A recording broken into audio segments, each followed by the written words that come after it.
Hello, church family, and welcome to another Wednesday night, our midweek Oasis service here at the Oakland Center for Spiritual Living. My name is Paul, and I'll be your host tonight. We have a wonderful evening planned for you. We have a terrific speaker, and we have a lot of sharing, I'm sure, on the horizon. So why do we call it Oasis? Well, we call it the Oasis because our Wednesday night allows us to meet midweek so we can be together as a community to be spiritually refreshed between Sundays. We present our Wednesday night services in the satsang style. Now, this is OCSL satsang style, where we have an invited guest speak for about 20 minutes or so, and then we have a rich, informal, and intimate gathering of sharing based on the topic. Our annual theme is Timeless Wisdom and Evolutionary Vision. Timeless Wisdom, Evolutionary Vision. And guess what? Tonight is December 1st. It's the 1st of December, and it's a Wednesday. That means we're kicking off a brand new monthly theme. And our theme for December, can you believe it? December is already here. The theme is the journey for becoming. The journey for becoming. So if you're joining us for the first time, we welcome you. You obviously found our homepage for our website because you're here in Zoom with us tonight. But when the next time you're on the homepage, if you look down in the lower left-hand corner, you can submit your email address in order to receive our Village News newsletter. And this newsletter has everything that's coming up in the week ahead. And it has all the links for the Zoom calls and all the information for the in-person meetings. And it's a nice, handy reminder of where you're supposed to be at Oakland Center a week in advance. So please check that out. We welcome you. We love it when new people come.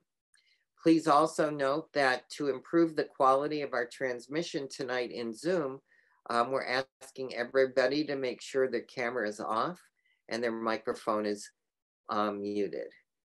Please stay through the program and to the end because we have a lot of not a lot, announcements can seem like a lot, but we have special information about the holidays in there.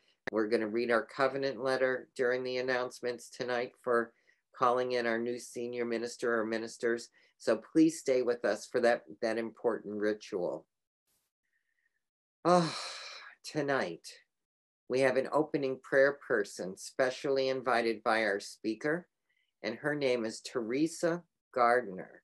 So at this time, Teresa, if you could come forward. Teresa is a practitioner and a ministerial student going to school. And so Judith, Teresa, can you come forward and open us in prayer? Great. Well, thank you. Good to be here. Thanks, Paul. All right, it's a wonderful theme for the week. So why don't we just settle in right here? Let me bless this service today. Thank you, Judith. Just so grateful that we come together, knowing that we are all one in the heart and mind of the one, of spirit, that it moves within us and breathes us.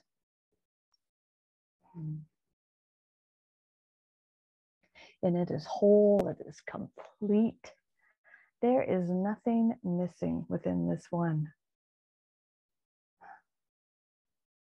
I'm so grateful to speak tonight for this blessing, for this service of our surrender into the journey of becoming. And say a sacred yes to what is transpiring here tonight, that it moves us as spirit moves us. And we are open and receptive to all the wisdom that pours from beautiful Judith's voice, that we all come together in unity and speak our own wisdom and let our voices be heard tonight. knowing that this is already divinely orchestrated in the heart and the mind of God. Knowing this, oh my, know this, and we are all blessed right here, right now. Give great thanks for all of us coming together this evening, knowing all is well, all is love, and we let go, and so it is. And so it is. Thank you so much, Teresa. Much appreciated. Our guest speaker tonight is Judith Roberts, and she's one of our most fabulous practitioners. I just so enjoy being in her company on Sundays, and she's a regular speaker here on Wednesday nights. She's famous for me. She always brings a nugget or a piece of wisdom that I haven't heard before. So I'm looking forward to her expressing that. Tonight, she'll be speaking on Surrender is Action, in alignment with our new monthly theme.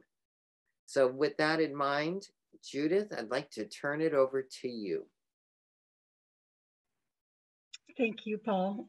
Thank you for that lovely introduction. So this is a really interesting topic to me. Surrender is action. At first, when I was given the topic, because it was assigned, I signed up for a date to speak without knowing what my topic was, and then the topic was assigned, and I thought there was a typo in it. I thought it was surrender in action, and so I clarified that, and they said no, it's surrender is action. I thought, how interesting, how interesting. I think I can work with this. And so I'm just going to dive right in. I'm going to speak a little bit on the topic, and then as Paul presented earlier, we're not going to do breakout rooms, but we're going to have a time to invite everybody to share their thoughts and experiences related to the topic. So that'll be a little bit down the road. And in the process, I'm going to share one of my experiences that I think kind of speaks to the whole presentation. So I'm going to dive right in and start with a PowerPoint and share my screen. So just bear with me while I get that set up.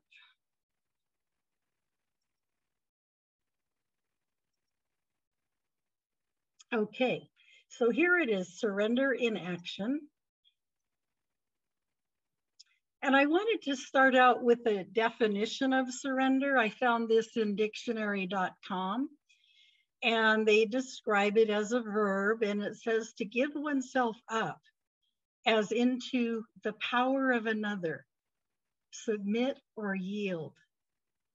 And in the context that we're speaking about it, it's not the type of surrender that happens in battle where one side surrenders and it's considered a loss and a failure. Really, it's a spiritual surrender. It's an inner surrender. It's an inner letting go. Along with and it goes along with this saying, "Thy will, not my will," or there's my plan and then there's God's plan. And so I'm sure that all of us have experienced this in our journey of life. I know that sometimes I'm called and I resist. And maybe you can relate to this picture. And I'm going to start with sharing this story from my early life when I felt exactly like this. I lived in a communal structure. It was an ashram. We had an Indian teacher, and he set up ashrams around the US and other parts of the world. And I took vows, and I was working full time. And there were also people in these communities that were fully supported by the rest of the community. And I got burned out after a while, and I asked to transfer location and to have what they then called full-time service, where I would be one of the people in the community who was supported by everyone else. And I was given a choice of 4 cities to move to. I was in LA at the time, and I chose Seattle. And I was going there to fulfill a particular role that they needed, sort of an administrative role. And when I got there, it was switched up on me. They said, we no longer need somebody in that role. What we need is somebody to cook for the household. And they called it a house mother at that time. And I was then given the service of cooking full-time for 14 people, breakfast, lunch, and dinner, planning the meals, shopping for the meals, serving the meals. And I didn't know how to cook, and I didn't want to know. I didn't want to learn. I had no desire to learn, and I fought tooth and nail. I looked like this guy. And one day, one of my roommates said to me, because she saw what was going on, I cried every day.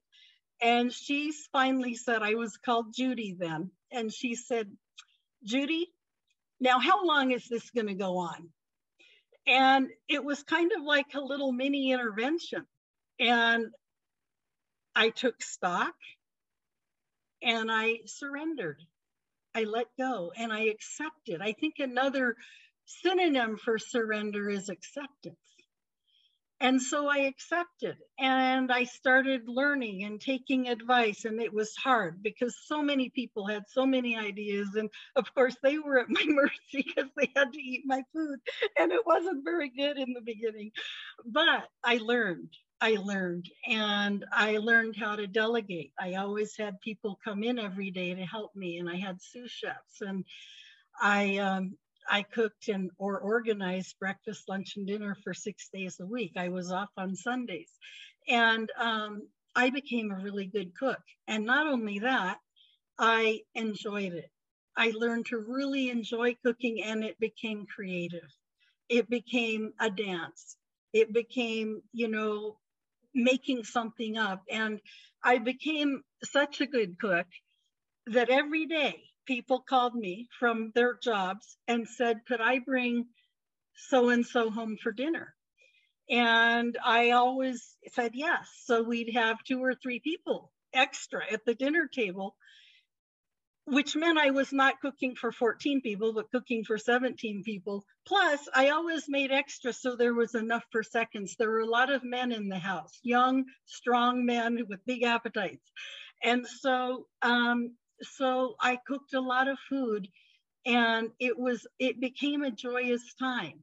We ate in silence. So they would be inviting people to come to dinner and eat in silence, but it was a really sacred feeling. It was a beautiful, beautiful feeling. And I did that for a year and a half, as well as other service. I had other service roles at the time, which were really wonderful and inspiring. But what became of it was that now, and I was 23, I think at the time, like 23, 24. And the end result is that I look back on that time as one of the most happy times in my life. One of the most enjoyable. I just remember it as kind of magical and peaceful and really beautiful. And I have connections from that time, that people I'm still connected with after all these years. So that's going to lead me into the next part of this talk, where I think this is a good visual. It kind of describes what I just described going through, of hitting this wall and banging against the wall and trying to bring the wall down, and then finally surrendering, finally letting go.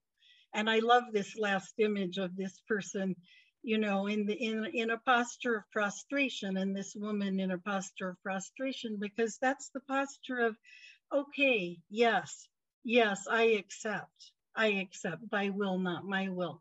And then what happens is, well, we've heard the saying, most of us, that pain pushes until the vision pulls. And when the vision pulls, then we just move into a completely different state. When we let go to the vision and accept the vision. But why is it hard? Why is it hard to do this? It's because I don't like what I'm being called to. Like I didn't like being called to cooking. I had no desire to learn how to cook. Sometimes the call defies logic. And a friend of mine told me that Wayne Dyer explained this as being the metaphor of a labyrinth. That with a labyrinth, it's all windy. It's not logical.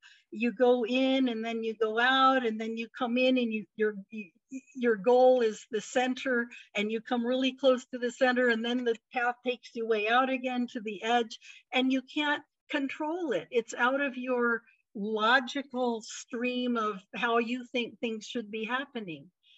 And you can feel a loss of control when you're in this process of being called and not surrendering. You can feel like, but I don't have any control because I have to let go.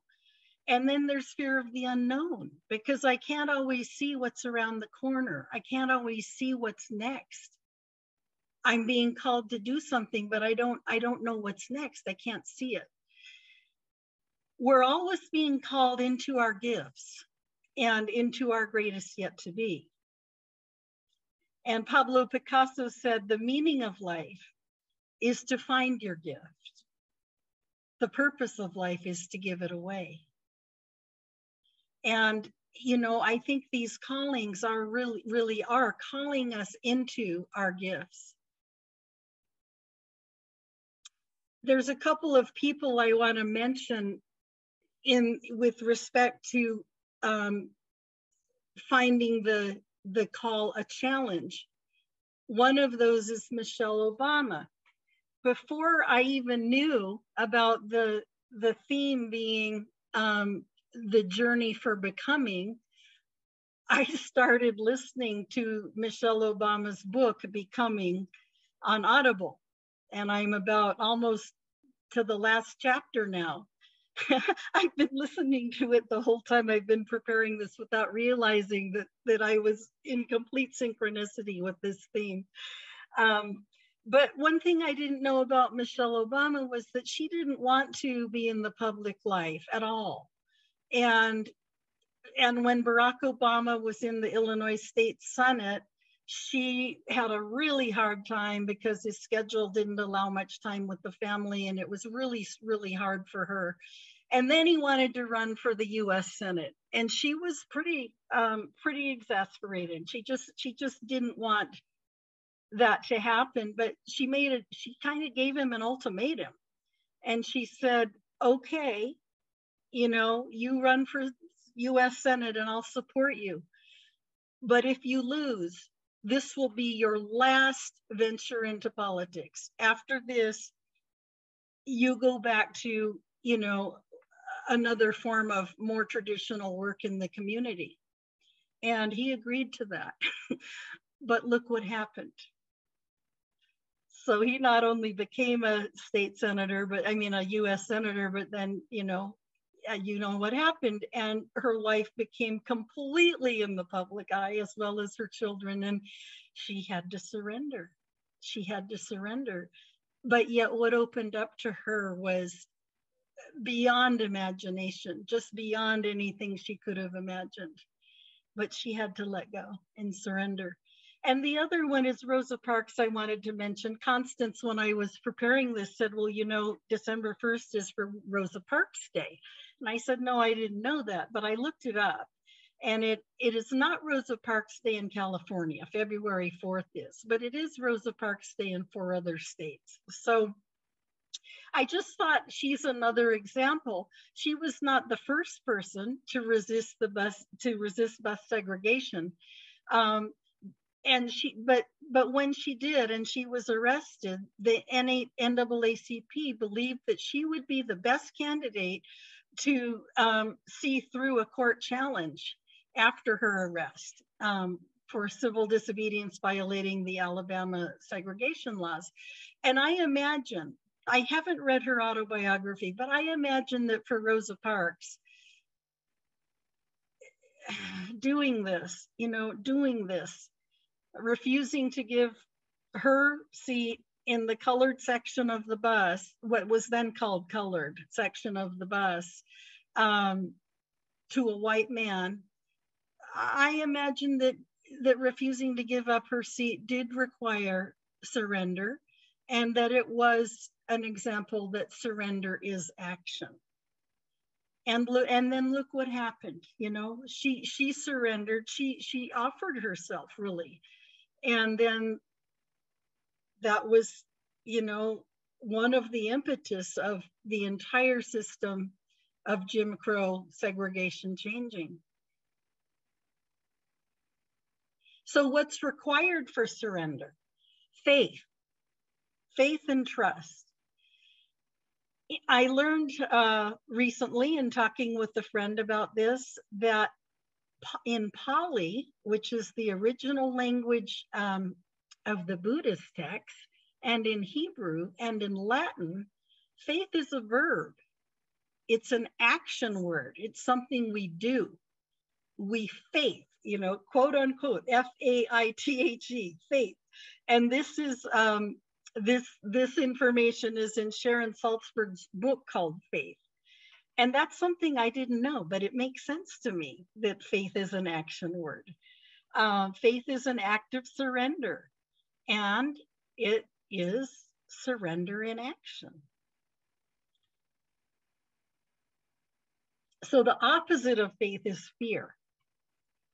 And this quote by Ernest Holmes speaks to that love alone can overcome fear, because love surrenders itself to the object of its adoration.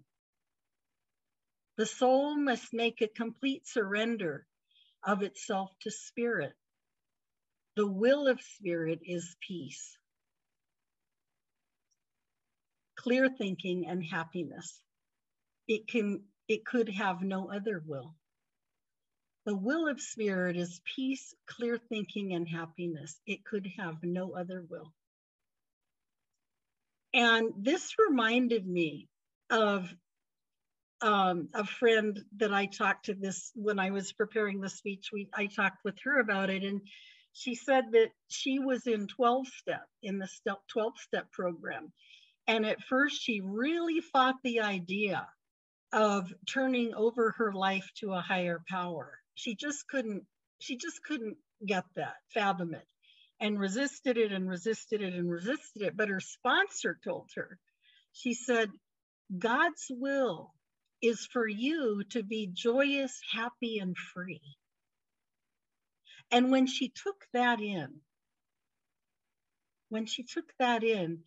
she was able to go through the steps that she needed to go through. She could accept that.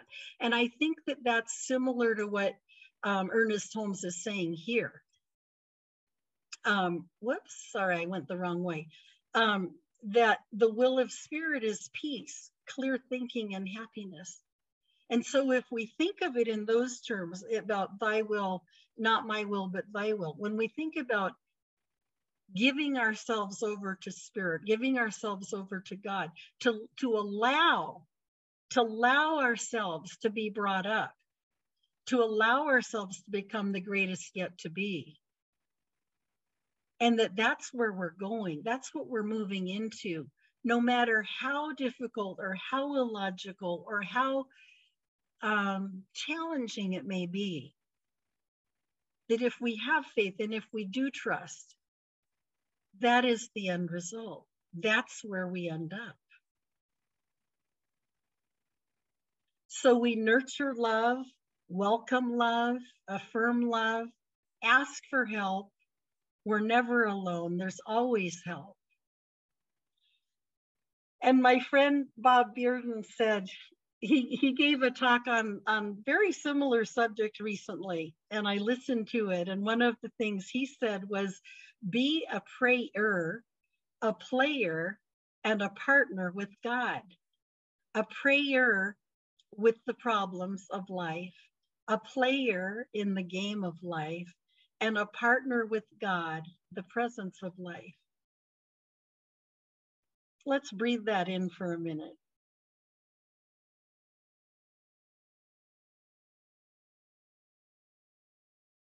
be a prayer, a player, and a partner with God. I just love that. I just love that. It really, really touched me when I heard it. So I put in pictures of people praying in all different, this one was probably Western, this one is Muslim, this one is Jewish, and this one is Hindu. And I just, we all approach the divine. We all approach God. We may not even call it God. I've been using God a lot, but spirit or great spirit or the divine or the presence, however we relate to it or call it, it doesn't really matter. But that presence is available to us all the time. And we can access it through prayer, or through meditation, or through whichever ways we do. We all have our own channels. And what happens when I surrender, what happens when I let go and when I surrender, when I'm really surrendering to a call, is that a door opens. And I go from gray to color. Something magical happens usually. And I would say without fail that when I'm in a position of real surrender, and it's happened many, many times in my life. I only, told you one story, but there have been many times when I've been up against that wall. It's not always that I resist. It's so much nicer to not resist and to just say yes. But when I do come up against that wall, which I have many times, and when I've let go and surrendered, then what's there is grace. And grace is something that is ineffable, unexplainable, sometimes magical, almost always mystical. Synchronicities happen, things I can't imagine happen. And it's a joy. And yet it takes me a while to get there. It takes me a while to get to that point of acceptance. And it helps. Each one builds on the next. It helps to remember when I'm in that challenging place, or I'm having a hard time and I know I need to let go, but I'm having a hard time. It helps to remember back to the last time and to remember what happened, remember the grace. I may not be experiencing it in this moment, but I can remember that it's there and that it's waiting and that it's constant, it's consistent, it's reliable, it's there, it's waiting, it's there for me. And all I have to do is say yes. All I have to do is avail myself of it. So I thought at this point, I'd like to open it up to you to share some of your experiences and thoughts around this.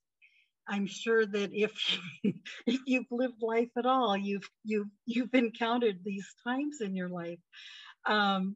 And I know some of you online, I know some of you well enough to know, like I could say them for you, some of the times when you inspired me with your faith and trust and letting go, and I saw what happened, and what happened was magical. So the question we're going to speak around is, when have you surrendered and what happened? Or you can share any other thoughts you may have around this. I think we can all contribute to each other and benefit from each other's thoughts and experiences. So I'm going to stop sharing my screen now, and we'll open this up to a conversation. And we have a couple of ground rules around how we do that. So I'm going to share those, Judith, okay, with our audience. If you'd like to share, we ask that you turn on your camera and raise your hand like this, or you can look down in the reactions button, as I'm doing right now, and it says raise hand. And then the hand will come up and move you forward in the gallery view. And there, Peter will recognize you. He's our host for recognizing. So that's how we do it. So if you're interested in sharing, please do one of those ways to get our attention.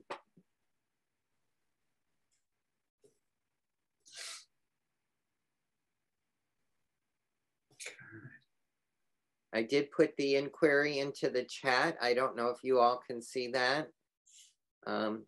When you surrendered and a time when you surrendered and what happened, or if you have something else you'd like to share about what Judith spoke about.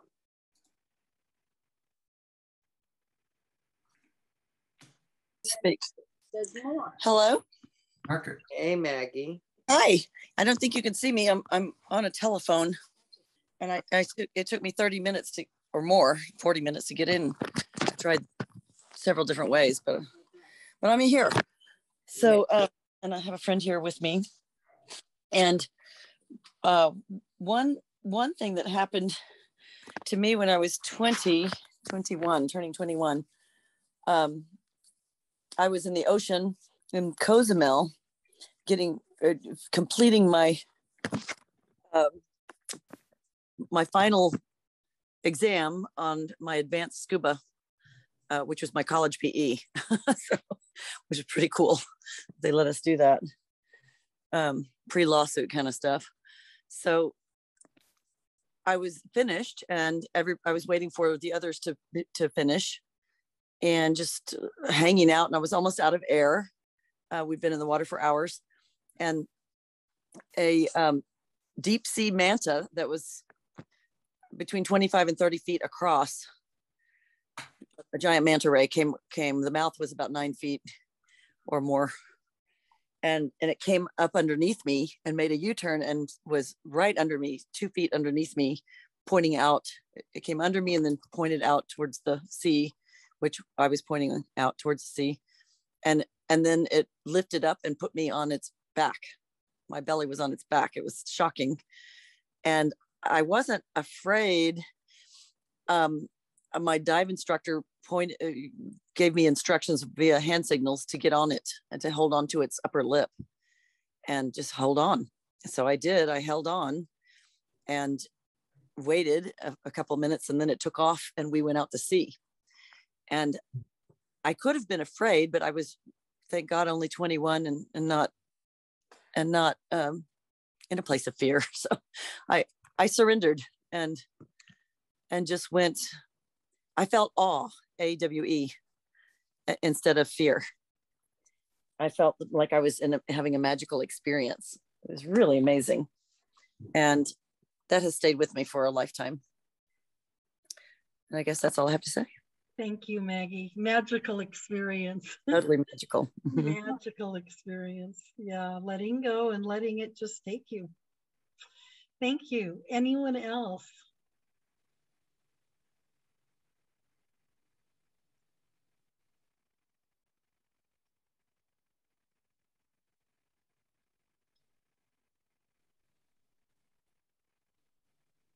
Be careful, Judith may ask you to share.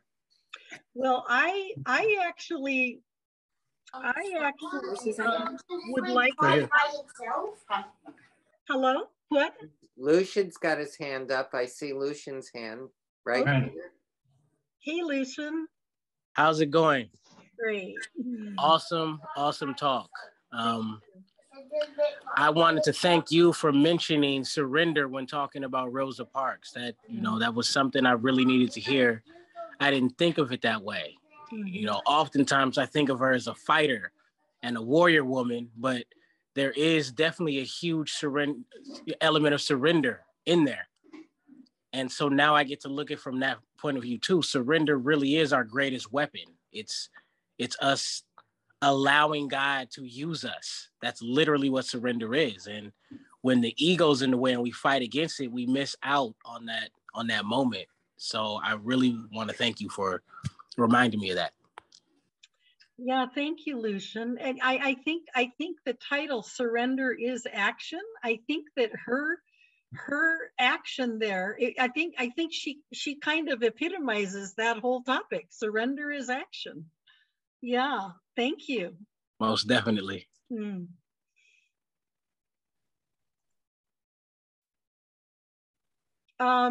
Luis. Oh, you're muted, Luis. There you go. Yes.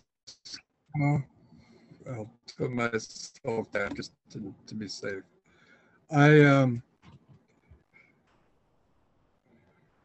It brings up one time for me when I was young and, what was the old phrase, young, dumb, and full of cum?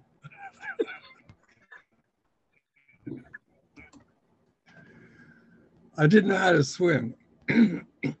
So my mother on a couple of occasions took me to the beach and laid me on my back and taught me to float. So one day we went back to the beach and I decided to do this by myself. And I laid on my back and I realized that the waves as they moved in and out was slowly taking me out further into the ocean area. But I didn't really worry about it. I said, well, you know, it's not doing it very fast, so I'll be okay. I'll be okay. And I may have fell asleep or just dozed off or something. I just shut down for a minute or for a period of time. And when I came to myself and looked at how far I was from the beach, the people were tiny. And I was like, oh shit, I can't swim. How am I going to get back? But I went into spirit and I said, well, you know how to float. So turn on your back like you float and paddle. It took me a good while to get back. And needless to say, I was exhausted, but I was an experience that made me very proud of myself. Because I allowed a challenge to take place and allowed myself to find a way of overcoming it. Thank you. Beautiful. Beautiful, Luis.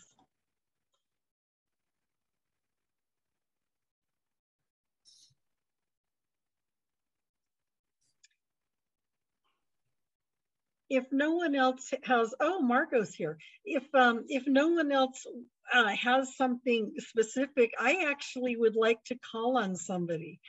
But and with the, oh, and Dolly is here. Some of people I wasn't expecting.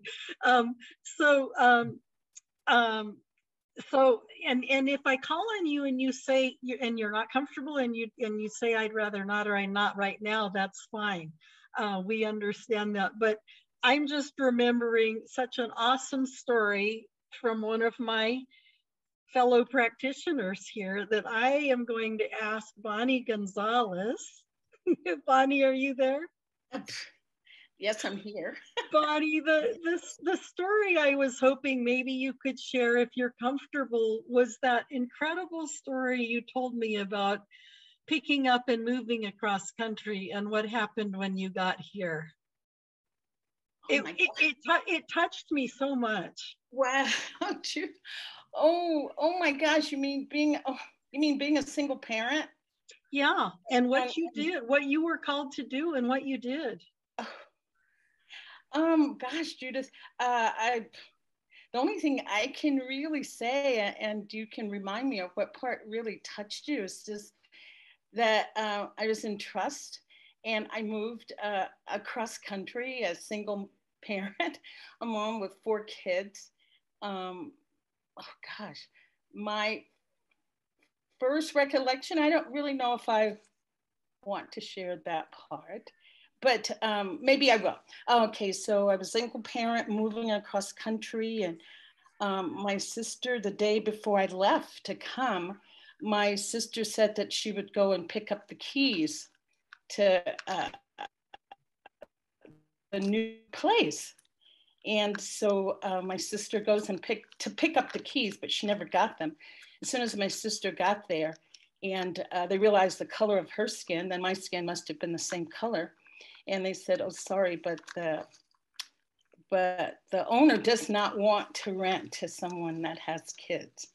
And I just thought, a 4-bedroom house, what do they want, a single woman?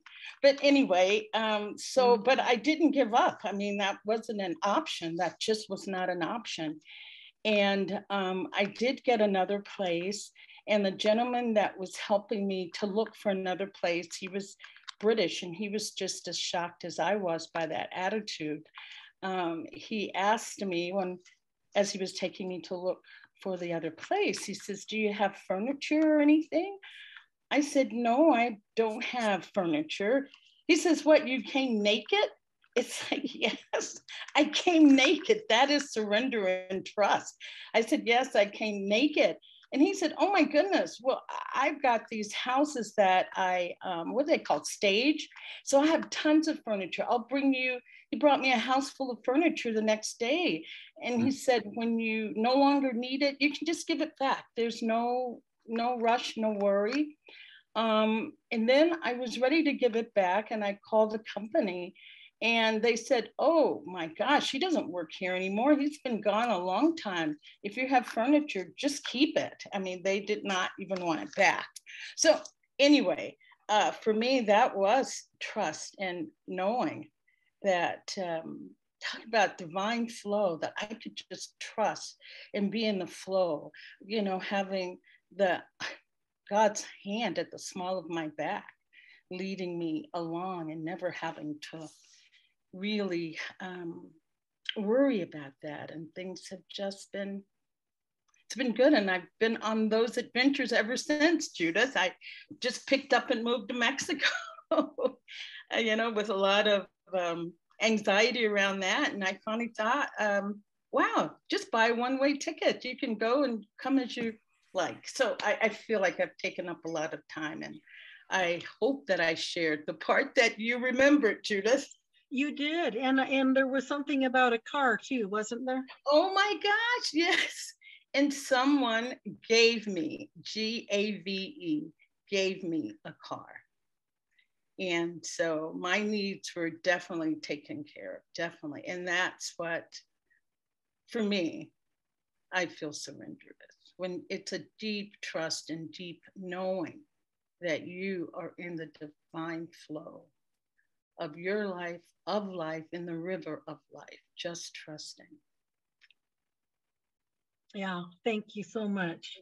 And you continue to exhibit that trust. I mean, it just keeps flowing. It just keeps unfolding. Oh yes, and yes, and then again, even now with being here, just having just the perfect house that just magically appeared. We are just close to everything. We don't have a car, but there's the bus stop right outside. We're just in the middle of all the activities and just conveniences of life. So I am in gratitude. Yeah. So thank you. Well, you're an inspiration, Bunny. Thank you. You're an inspiration. Anyone else have a story they'd like to say? I know we all have them. But it's a matter of if you want to share it or not. And just remember that if you do share it, others are going to take meaning from it and inspiration from it, because they're all beautiful stories, and they're just part of each one of our life paths.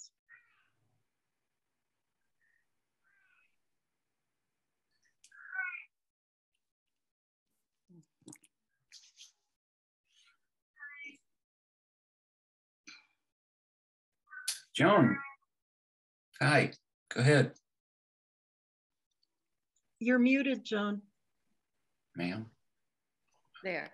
So when I was 19, I was doing a group meditation, and we were at the beach, lying in the sand and listening to the waves and hearing the seagulls. And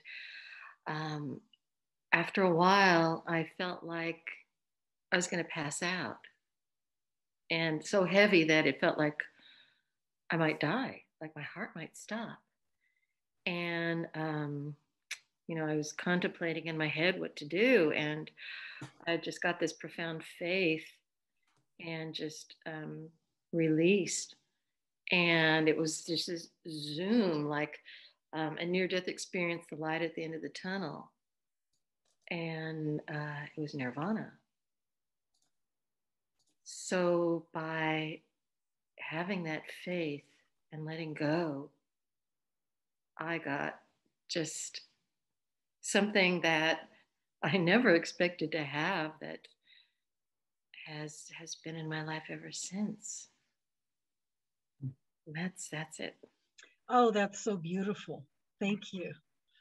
So you got taken into a completely different state of consciousness. Oh yeah. Mm-hmm. Wow. And you have that memory with you forever. Yeah, that reality is, not just a memory, but that part of my life and me, and knowing. Yeah. Wow. Thank you. That's the grace. That's the grace. I talked about the magical and the mystical part that comes, that we can't, I think I used the word ineffable, that sometimes it's an ineffable feeling. And that sounds like what happened there. Yeah, sometimes it's just, it's like Bonnie described something physically, it's physical things happening. And that was just an example of an inner, almost like an awakening that happened as a result of letting go. It can happen in so many ways.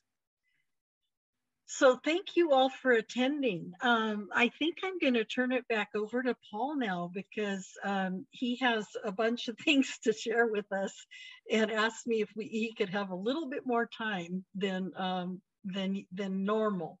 So I want to thank you all for attending. I've really enjoyed your sharing, and we'll turn it back over to Paul. Thank you. Well, thank you, Judith, everybody. Wasn't that a splendid presentation? I was really, really so glad when we revealed to you the monthly theme. And you said, oh my goodness, I'm going to quote Michelle Obama. And I got the book, and it's sitting on the shelf. And I went, oh, Becoming. And you weaved it in. Just great. So no, everything's in divine order. That's what I say. And part of being, so thank you again, Judith. With that in mind, with divine order, sometimes it comes with sharing and communicating clear information. And that's called, at this part of our program, the announcements. And we have a lot for you. So Barbara, when you're ready, I'm ready. We have some slides for you. Not a lot, but they're important. Let's put it that way. Things that I think you should know. First of all, what's happening next Sunday? Well, that's December 5th, and Reverend Jerry Carter will be speaking on the same subject. Surrender is action.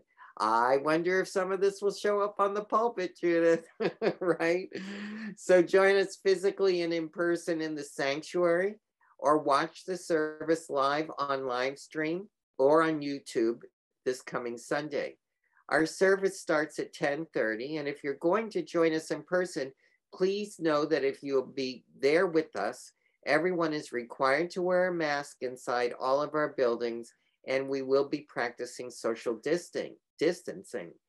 As well, we have resumed our in-person meditation, and that has started again on Sundays at 10. So meditation from 10 to 10:20, and then our service will start at 10:30. Next Wednesday, December 8th, and he's on the call tonight checking in, is practitioner and ministerial student Lucian Baker. He's always dynamic. He'll be speaking on Surrender is Action. This is a popular topic this month.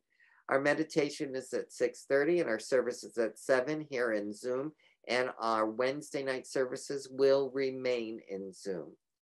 We are having a holiday dinner on Saturday, December 18th, starting at 3 p.m. and going to 6 p.m. Deb Santa Maria will be playing holiday music as a gift from the practitioners. The food will be catered for COVID safety, and we will require proof of vaccination since it will be indoors without masks. And that's per our current mandate. When you're indoors without masks, you must show up, be fully vaccinated. We need volunteer support for decorating, setting up, and welcoming people. And because it is catered, pre-registration is a must. Registration deadline is next Wednesday, December 8th. Seats are limited in order to keep this safe for everyone. So please register online, even if you put your name on a list or put it into chat that you wanted to attend. The link is on the events page or in the Village News, and love donations will be gratefully accepted. Also, tomorrow, please join the other holiday elves as they decorate for the season in our sanctuary and social hall. That's tomorrow at 10:30. For more information, you can contact Zoe DeMuro, zodemuro@gmail.com, or meet me there at 10 o'clock or 10:30, because Janine and I have a lot of work to do and we can use your help. Also coming up in the near future is another one of our famous festivities. And you'll remember last year we did it digitally. This year it will be in person and it will be broadcast on live stream and on YouTube. And that's our annual candle lighting service. And that will take place on Friday, December 24th, Christmas Eve at 7 p.m. Join us for a sacred evening of readings, song, and light in the sanctuary, or you can do it by live stream in YouTube. There will be light refreshments afterwards in the social hall. It's the Board of Trustees application time, another important thing to know about. Have you been a member in good standing for 2 years, or have been thinking about serving the village in a new way? The nominations committee is looking for qualified candidates to run for the Board of Trustees at the annual meeting on March 4th. Applications are due to Deborah Jackson by December 31st. To check out the qualifications and responsibilities, download the application from the homepage of our website or from the Village News, or you can pick up a copy on Sunday in the front lobby. It's teen camp time. The Centers for Spiritual Living teen camp leaders are excited to announce our virtual winter camp 2022. This virtual event is happening January 14th to January 16th, 2022, with the theme of Make Room to Bloom. The registration is open until December 15th. That's rapidly coming.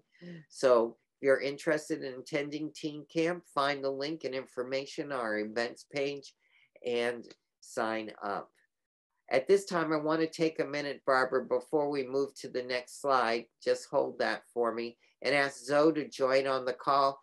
Zoe hosts a very, very important service on the first Sundays of the month, and it's called Calm.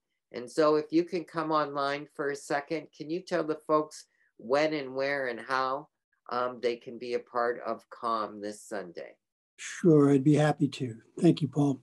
So this Sunday, we're going to be speaking about sitting with our sadness.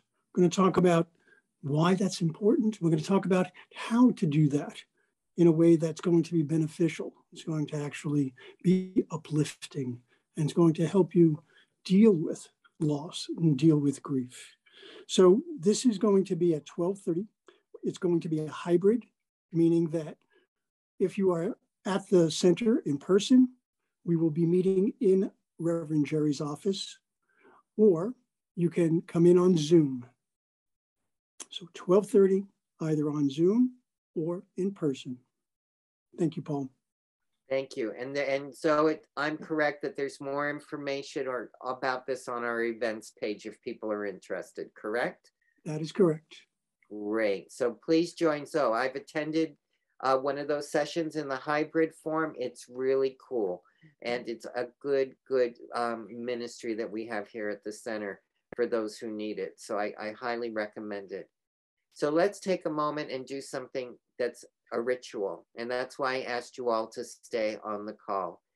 I'm going to read the new minister's covenant. I'm going to ask you to stay muted as I read it, but it's important that we focus on this together. That's the intention of reading the covenant, both on Wednesdays and in service on Sunday. So Barbara, if you could advance one for me.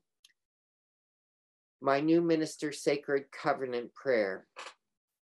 There is only one life. This life is good. This life is God. This life is my life now. In knowing that I am one with this life, that is God, I therefore know that I am one with all of its blessed expressions, which includes the presence of a new minister for my beloved spiritual community. Because I know that the highest power of my new minister is to reveal spirit, I therefore know that my new minister is a revelation of God as wisdom.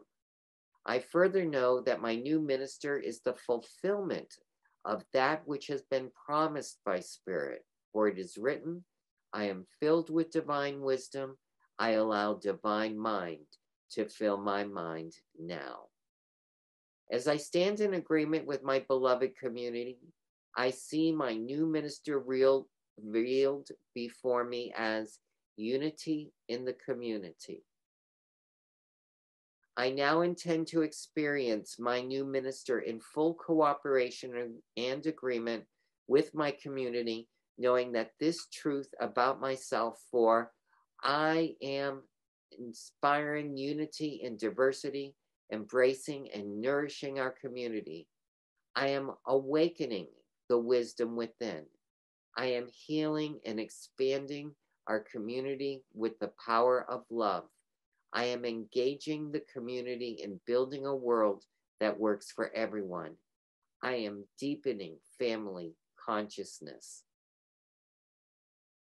As I now accept the highest expression of a new minister into my life, I know that they are revealed in a way that illumines spirit and serves the highest and greatest good of all who are touched by their presence. I am grateful God is gracious, and so it is. Ashe. So we breathe that in and know that it's our truth that we're calling forward a new minister or co-ministers. So I release that and I move on to another part of our service that's a ritual, which is our offering. So I just take a minute and I just hold to my chest near my heart an offering, whether it's time, treasure, or talent that I'm giving to this beautiful center that you see behind me. So much time, so much talent goes into making it beautiful, keeping it clean, keeping the lights on, and money helps.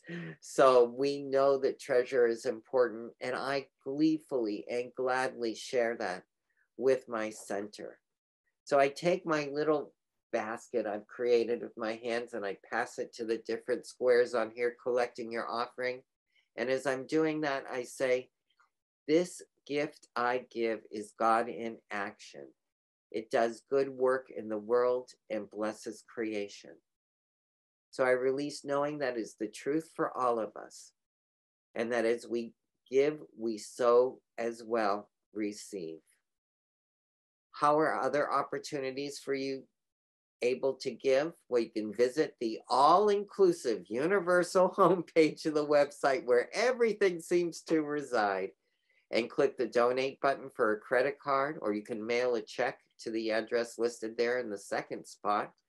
Or if you're a little bit more modern, you can text it by dialing 510-327-3431.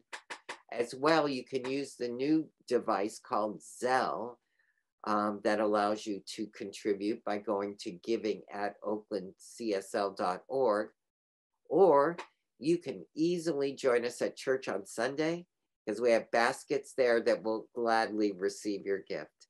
So with all of that in mind, I thank you from the bottom of my heart for being here tonight and sharing this with us.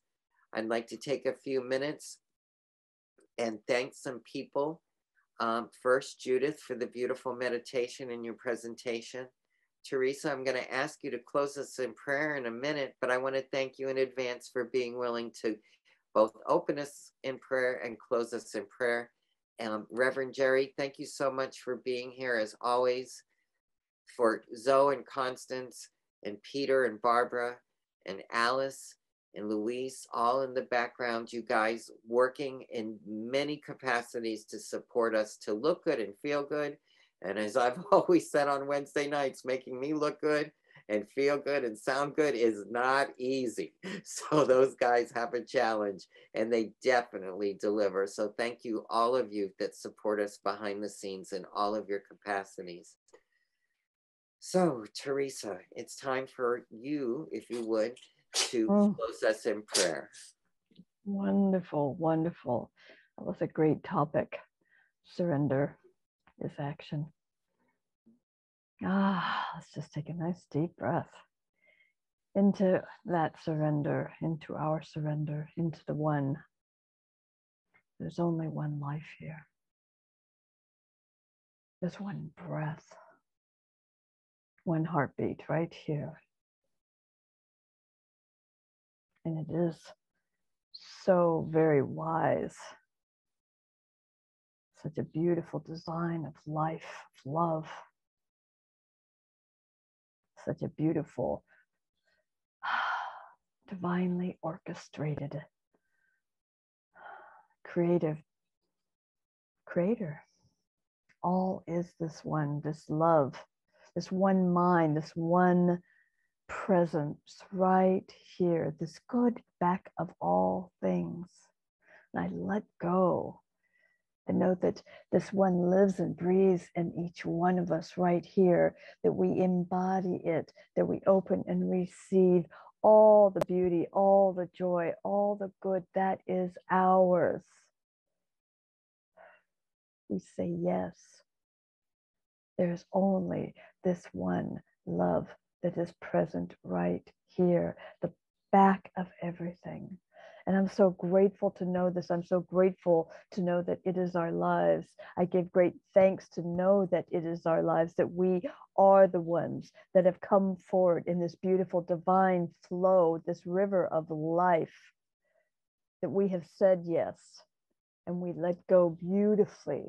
And I'm so grateful to know this. I'm grateful for this evening, for all that we took in, for all that we shared, for who we are and whose we are.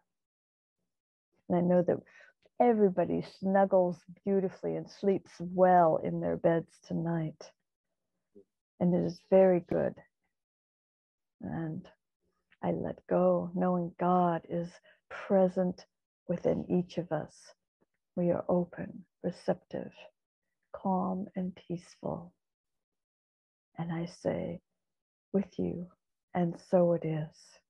Ashe, Amen, Aho.